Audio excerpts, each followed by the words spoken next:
Bonsoir, vous allez bien? Je pense que depuis Pâques, on ne s'est pas encore vu. Bonne fête de Pâques. J'espère que vous avez bien fêté et que le Christ est ressuscité dans la vie de chacune d'entre vous et d'entre nous. Et nous rendons grâce aussi à Dieu parce que nous avons eu un nouveau pape, voilà, pour le don d'un nouveau pasteur. Et nous prions pour lui, le pape Léon XIV. Il met son pontificat sous le signe de la paix, donc que la paix advienne dans le monde. Je vous présente le second livre des Chroniques. Si vous vous rappelez, quand nous présentions le premier livre des Chroniques, nous avons fait comprendre que c'est une reprise de l'histoire d'Israël. Et dans cette reprise de l'histoire d'Israël, l'auteur s'est servi de beaucoup de sources. Notamment, ce sont des redites avec des parties du livre de Samuel, des parties du livre des deux livres aussi des rois, et également aussi des annales d'histoire, que ce soit du royaume du Nord ou bien du royaume du Sud. Mais le chroniste ici reprend uniquement l'histoire du royaume du Sud. Donc c'est Juda simplement qui l'intéresse, parce que pour lui, la dynastie davidique se trouve dans le royaume du Sud, mais pas dans le royaume d'Israël. Et la finale donc du premier livre que nous avons eu à présenter nous a relaté l'avènement de Salomon et la fin de David au niveau du chapitre 29 du premier livre des Chroniques. Et ce deuxième livre des Chroniques, à la suite donc de ce premier livre, nous relate aussi l'histoire des rois de Juda depuis donc Salomon jusqu'à l'exil à Babylone en 587. Donc c'est un livre aussi qui est riche en leçons historiques et spirituelles, parce que ce livre aussi révèle la fidélité de Dieu envers son peuple et les conséquences aussi de la désobéissance. Quand vous parcourez tout le livre, nous reviendrons au niveau des enjeux théologiques du livre. Vous voyez donc les rois sont appréciés en fonction de leur fidélité à Yahvé ou pas. Et la paix ou l'insécurité durant ce règne sera aussi appréciée en fonction de leur fidélité à Yahvé ou pas. Donc, à travers donc, les récits de divers rois et de leur règne, nous découvrirons la signification donc, de l'obéissance, et les conséquences aussi de l'orgueil et l'importance également de rechercher la sagesse et les conseils aussi de Dieu. Pour ce qui est de la structure donc, de ce second livre, nous avons une première partie, principalement les 9 premiers chapitres qui nous parlent du règne de Salomon. Et cette partie relate ou retrace donc le récit de Salomon et la fin de la construction en fait du temple. Et Salomon reçoit la sagesse de Dieu parce qu'il va demander cette sagesse à Yahvé pour gouverner son peuple. Et vous verrez donc que dans la tradition biblique, Salomon est le sage par excellence. Voilà, par excellence, même si la fin de sa vie sera taxée aussi par quelques mésaventures qui seront reprises par le livre d'Esdras et de Néhémie. Bon, ça c'est déjà au retour, et même aussi les autres livres pour montrer que c'est parce qu'il s'est dévié donc de la loi, parce qu'il a épousé des femmes étrangères, que donc tout cela est advenu. Mais en attendant, dans ce livre-là, on montre bien que c'est vraiment le sage par excellence. Il fait appel aussi pour la construction du temple. Il va faire appel au roi de Tyr, Huram, qui était un ami aussi particulier de son père David, pour la reconstruction du temple. Et ce roi va envoyer des gens pour superviser. Il a construit le temple à Moria, où David avait eu une vision, ce que nous pouvons bien lire dans cette première partie. Voilà. Et le temple sera le lieu du sacrifice, voilà, du peuple, le lieu aussi de l'unité pour reconstruire aussi l'unité du peuple. Donc c'est vraiment le point de ralliement de tout le peuple, avec le transfert de l'arche et aussi la dédicace qui s'en suivront pour marquer vraiment cette présence de Yahvé au milieu de son peuple. Donc la deuxième partie, c'est du chapitre 10 au chapitre 28. Une petite toux. de Salomon à Ézéchias. Et cette deuxième partie également, nous voyons le schisme de ces deux royaumes sera vraiment prononcé entre le nord et puis le sud, avec Roboam Hachem qui va rencontrer donc les tribus d'Israël. Et ces tribus vont demander à Roboam quand même d'alléger les taxes que leur père avait imposées. Ils vont refuser. Voilà, ce qui va mal tourner. Après, donc, les rois qui vont se succéder, il y avait Abia, vous avez Asa, Josaphat, Joram, chacun avec sa marque de gouvernance. Je vais prendre un peu d'eau pour... Voilà, donc, et la troisième partie à partir de 29 jusqu'à 32. Et cette partie sera marquée donc par le règne d'Ézéchias. Ézéchias aussi qui a été un roi qui a plu à Yahvé. Et il va entreprendre donc la purification du temple et pour la célébration donc de la Pâque au niveau du chapitre 30 et la réforme aussi du culte et du clergé. Voilà. Et vraiment, c'est parmi les rois de Juda, ceux qui ont plu aussi à Yahvé, il fait partie. Mais malheureusement, après donc son règne, il y aura son fils Manassé qui sera le roi le plus impie en Juda. Le livre des rois raconte que c'est vraiment le plus impie. Il a fait couler le sang dans toute Jérusalem comme de l'eau. Et après donc le règne de Josias à partir du chapitre 34-35, lui aussi il a été un très grand roi. Il est arrivé au pouvoir quand il n'avait que 8 ans. Il va continuer aussi à la purification du temple que le roi Manassé aussi avait souillé. Et à cette purification du temple, il va s'appuyer donc sur le prêtre Ilkiaou qui va retrouver le livre de la loi. Et ce livre de la loi sera vraiment au centre donc aussi de l'unité du peuple. C'est le lieu de fédération donc du peuple. La mort de ce roi, il va mourir à Megiddo, où il aura en fait à combattre contre le roi d'Égypte, Nécho II. Et la fin donc du royaume de Juda au niveau du chapitre 36 avec Joachim, Joachim et puis Sédéchias, qui sera donc témoin donc de l'exil à Babylone par Nabuchodonosor. Bon, et après donc l'exil à Babylone par Nabuchodonosor, le chroniste nous invite donc directement à l'édit de Cyrus qui marque la fin aussi de l'exil en 538. Pour ce qui est de la théologie ou des enjeux théologiques de ce second livre, il faut dire que ce second livre des Chroniques là rapporte l'histoire du royaume du Sud, appelé Juda, du règne de Salomon jusqu'à la captivité babylonienne. Et le déclin de Juda est décevant, mais l'accent est mis donc sur les réformateurs spirituels, les grands réformateurs spirituels, notamment au niveau des chapitres 29 à 32, 34 à 35, avec Ézéchias, avec Josias, les plus importants, qui ont cherché avec zèle aussi à ramener le peuple à Dieu. Et nous ne lisons que très peu de choses concernant donc les mauvais rois. Et l'auteur même, il fait tout pour les mauvais rois. Donc, c'est comme de l'eau qui passe sur les plumes d'un canard. Et aussi, il se presse donc de passer pour que cela ne fasse pas tache d'huile donc dans l'histoire du peuple. Et puisque 2 Chroniques aussi adoptent une perspective sacerdotale, le royaume du Nord appelé Israël est rarement mentionné à cause donc de son faux culte et de son refus de reconstruire donc le temple.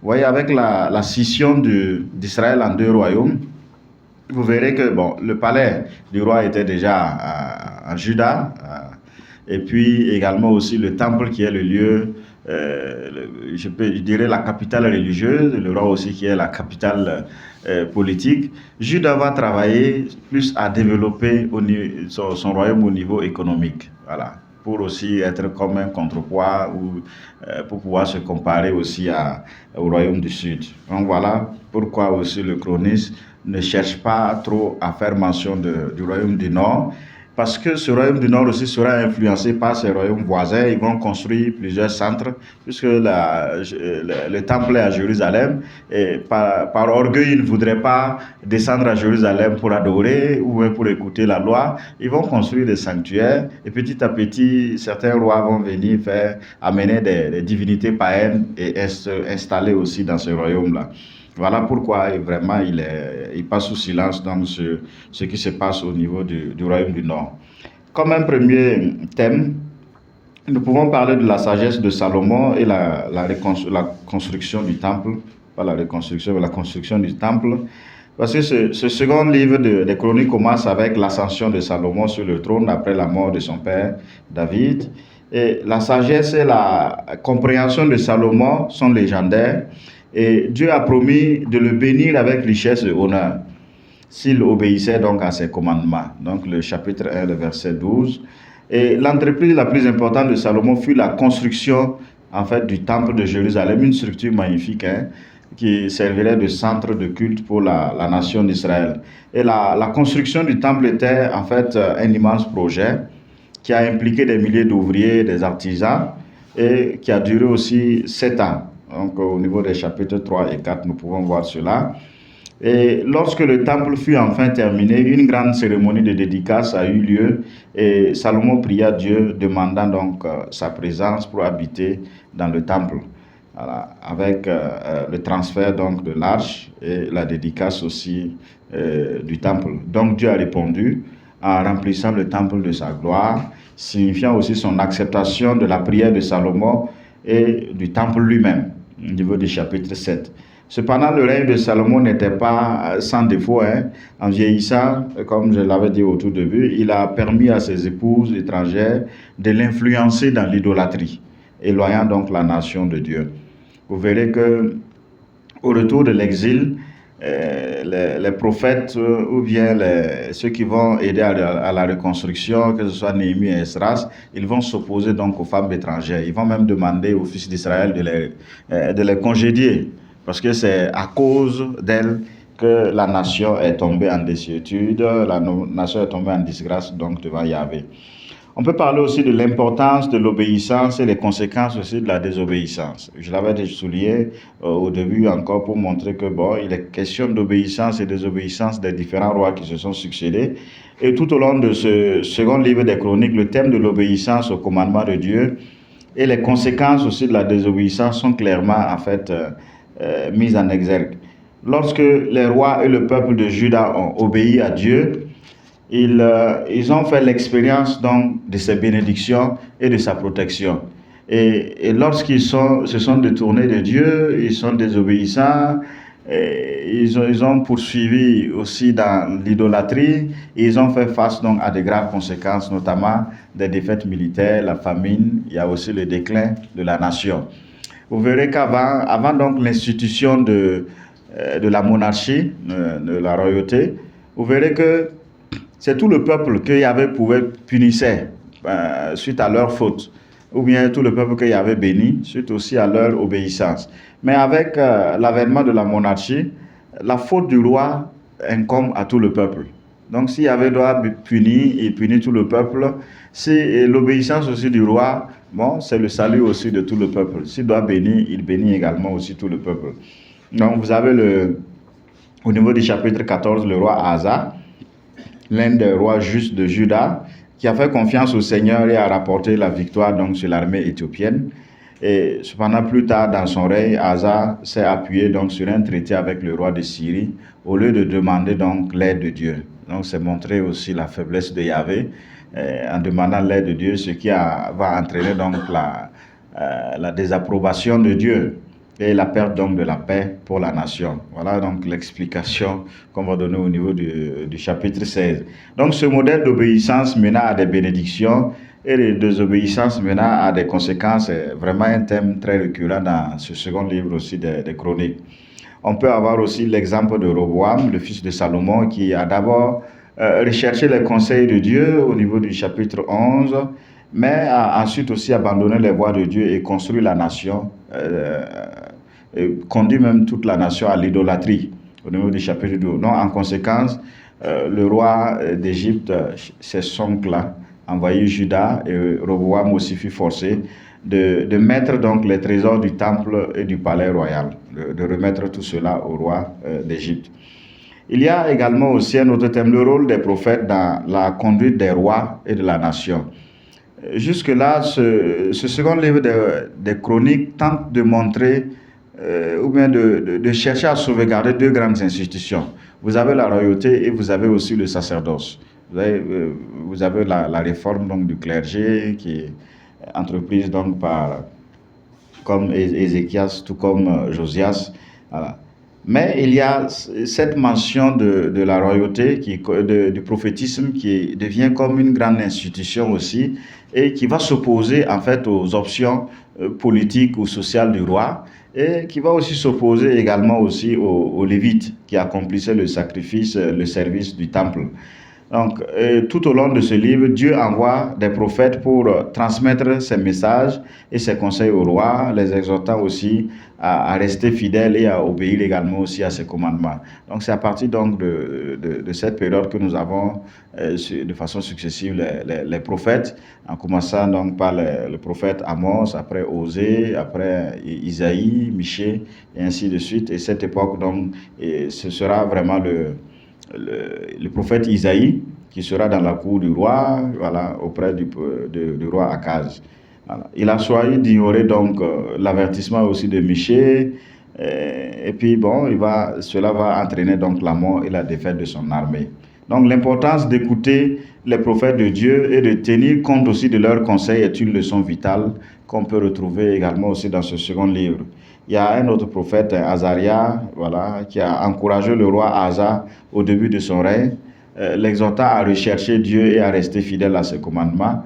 Mais Asa a tenu compte des paroles d'Azaria, ce qui a conduit donc à une période aussi de paix et de prospérité pour Juda. Il y a l'impact de la fierté et de l'humilité sur la vie aussi des rois et de la nation. Les traits de caractère que sont donc la fierté et l'humilité jouent un rôle important dans la vie du roi et les conseils de Dieu. Ils étaient bénis par sagesse, par la stabilité et par le succès. Cependant, lorsque l'orgueil s'installe, cela entraîne pour la plupart du temps des conséquences désastreuses. Et il y a un excellent exemple aussi des dangers de l'orgueil qui est vu dans le roi Osias. Initialement, Osias était un roi qui était prospère et juste, qui recherchait donc les conseils aussi de Yahvé au niveau du chapitre 26. Mais à mesure que son pouvoir et son succès grandissaient, lui aussi, bon, par orgueil, il s'est écarté de la loi de Yahvé. Et la conséquence, Yahvé le frappa de la lèpre et Osias isolé de son peuple pour le reste de sa vie. Voilà. En revanche, vous avez le roi Ézéchias qui a fait preuve aussi d'humilité face à la menace de l'invasion assyrienne. Et il a cherché l'aide et les conseils de Yahvé, ce qui a conduit donc à la défaite miraculeuse de l'armée assyrienne et à la délivrance aussi de Juda. Donc, vous voyez donc, en fonction de l'obéissance, si le roi il est obéissant, il sort à chaque fois victorieux aussi de ses combats. S'il est désobéissant, c'est la défaite et pour lui et pour le peuple. On peut parler aussi de l'espérance, de la restauration par la repentance et la fidélité aussi de Dieu. Donc, malgré les nombreux exemples de désobéissance et d'idolâtrie qu'on peut trouver dans ce second livre, il reste quand même un message aussi d'espoir et de restauration. Parce que ce qui est intéressant, même si Dieu doit frapper, punir le peuple pour la faute du roi, bon, ce n'est pas la totalité du peuple. Il y a toujours un petit reste à partir duquel il va refaire encore du neuf. Lorsque le roi et le peuple de Juda se sont repentis de leurs péchés et sont encore retournés vers Yahvé, il a été fidèle pour leur pardonner et pour restaurer également aussi leur fortune. L'un des exemples aussi les plus puissants qu'on peut trouver, c'est Manassé, qui a initialement conduit la nation dans une idolâtrie et une méchanceté importante. Et cependant, après avoir fait prisonnier été fait prisonnier par les Assyriens, Manassé s'est humilié et a demandé pardon à Yahvé, même si par la suite il va retomber donc dans son péché. Et il y a la chute de Juda et l'exil aussi babylonien en 587 par Nabuchodonosor. Donc, malgré des périodes de repentir et de restauration, l'idolâtrie et la désobéissance a continué à persister au niveau des rois et du peuple de Juda. Et finalement, donc, c'est la chute du peuple.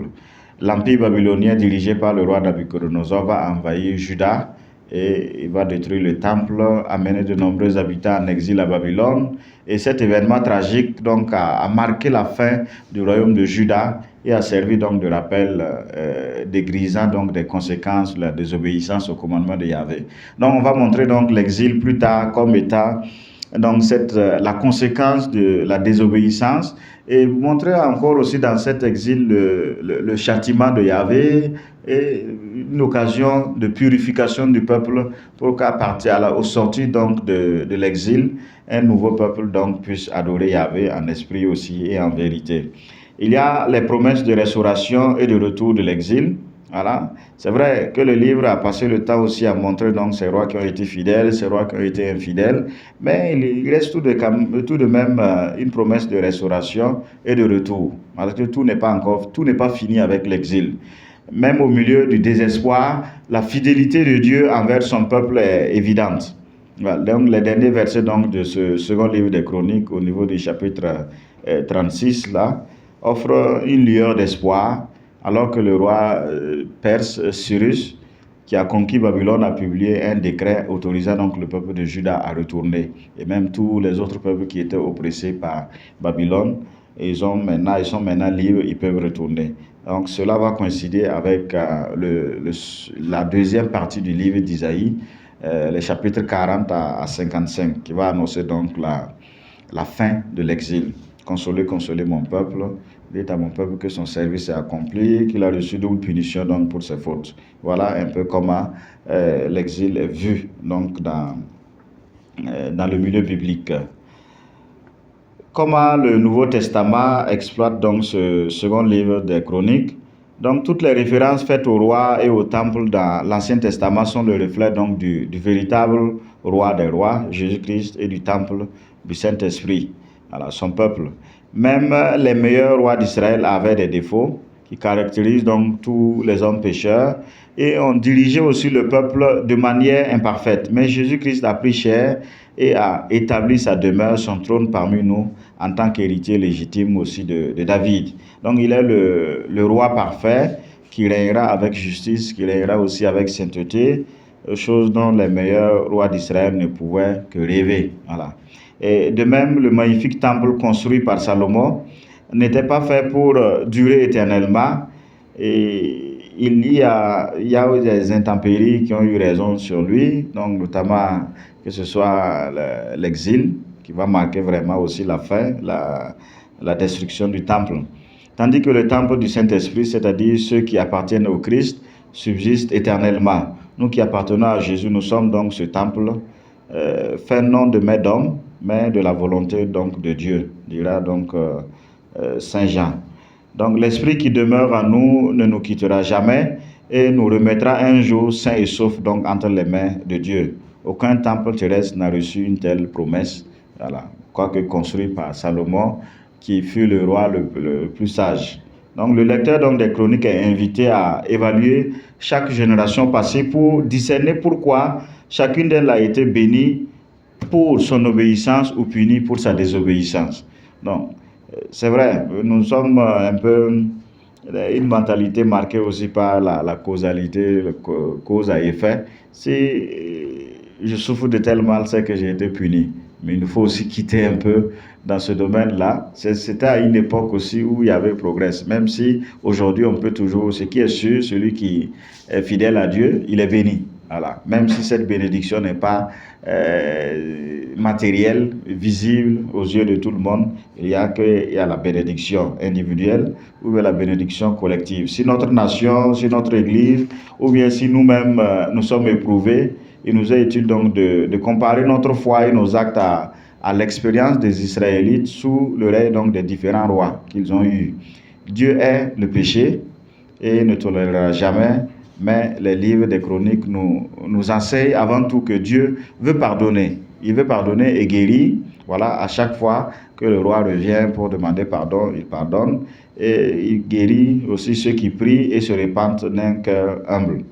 Donc, en conclusion, le second livre des Chroniques offre une multitude de leçons historiques et spirituelles qui restent pertinentes aussi à ce jour.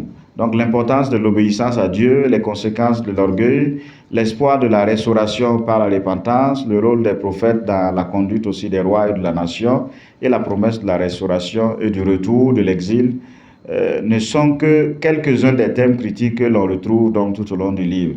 Alors que nous étudions la vie des rois de Juda et de la nation dans son ensemble, nous nous souvenons aussi de la fidélité de Dieu envers son peuple et de son désir qu'il marche donc dans l'obéissance à ses commandements. En appliquant donc ces leçons à notre propre vie, nous pouvons bénéficier des mêmes bénédictions, des mêmes protections et conseils que Dieu a accordés à son peuple à l'époque donc des rois qui se sont succédés à Juda, particulièrement ceux qui ont été fidèles donc à Yahvé. Voilà donc de façon ramassée ce qu'on peut dire sur ce second livre des Chroniques. Je vous remercie.